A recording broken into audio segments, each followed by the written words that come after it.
आपने सुना, आपने फातिमा जना ने अवाम से मुखातिब होकर उन्हें वोट की अहमियत बताई और साथ ये भी बताया कि मुल्क पार्लिमानी जमहूरी निज़ाम होगा।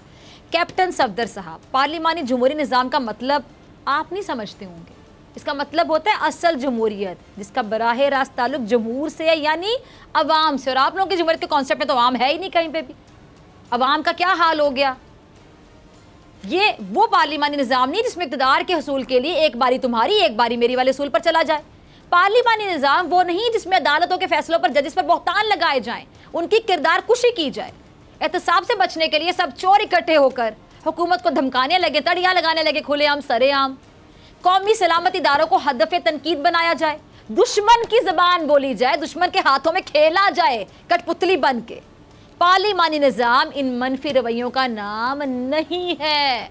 लिहाजा आप ये ड्रामा छोड़ दें और फातिमा जना के बयानिए को अपने बयाने से मिलाकर उनको मुतनाज़ बनाने की कोशिश ना करें।